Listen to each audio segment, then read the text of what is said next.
Hey, good morning, Sooner Nation. We've got a game here in a couple hours, and I'm recording this a couple hours before the game because, honestly, throughout this entire week, I have been struggling to come up with anything to talk about for this game. I came up with a lot of things like stats and breakdowns and player highlights for Texas Tech. I thought about the same thing for OU, and it just really boils down to three things right now. And it boggles my mind that there's nothing else to talk about, but it's the truth. The first one is right now the entire storyline around Texas Tech right now is that they fired their head coach, Matt Wells, after the Kansas State game and after having the meltdown from it. I'm a little surprised that they didn't give him any more time from it. But right now, Sonny Cumbry, one of their old Texas Tech players, is going to lead the team. I don't think that's going to change anything about the team, however, within a week's time. That takes more time at this point. So I think what we've seen about Texas Tech earlier in the season is going to be the Texas Tech that we're going to get this afternoon. The flip side of this is I thought about everything with OU. I thought about anything. What could they do? What about their injury situation? Is there anything strategy-wise? And what it comes down to is for the offense, switching to Caleb Williams seems to be righting the ship versus what we had with Rattler for the time being.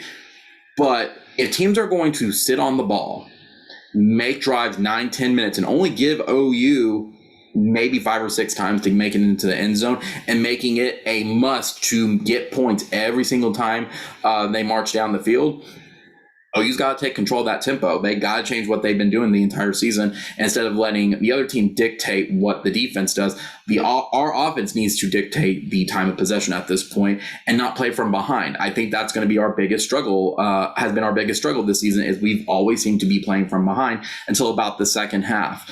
I'm still so, I guess, on our adjustments for the offense, but what they need to do, especially going into November at this point, they need to set the terms and they need to dictate how the game is going to play out versus the other team dictating what OU needs to do. Basically being proactive versus reactive. The flip side of it is for the defense, we have some of our players coming back from it, but will they make an impact is yet to be seen later today. But what boils down to is one thing. Defense, you got to get off the field on third downs. You got to quit giving up these third and long plays. We see some moments of inspiration on first and second down. Defense has got to figure out a way to stop these third down conversions at this point. Like I said, I have been thinking about everything this week. Well, I just don't know what my expectations for this team at this point is when you take both the offense and the defense into consideration, because at the end of the day, they still don't have an identity. The most I know is that Caleb Williams is right now the more talented quarterback than Spencer Rattler is.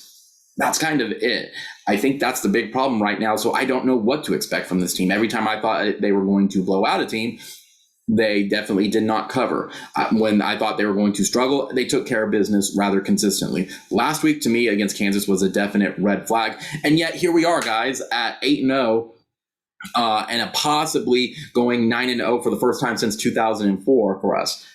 I don't know what to expect from this team. And like I said, I think those are the main bullet points is they need to dictate their own terms for the pacing of the game, and defense has got to get people off the field. I think that's pretty much all there is to it at this point. And as well as other minor things like defense, you got to make your tackles. Yeah, I understand stripping the ball is part of Grinch's strategy. You got to make your tackles because that leads into those third and long conversions. That's just my opinion, though. So if I had to take a guess today of what the final score is going to be, I think it's going to be OU 49, Texas Tech 35. I think Texas Tech is more than a capable enough team to score over 30 points and give our defense a run for their money. I think there's a couple players on Texas Tech defense, especially in their secondary. They're all mostly, when you take a look at them on paper, regardless if they look good or bad, they're all upperclassmen. And I think they're going to give our wide receivers a lot of fits today.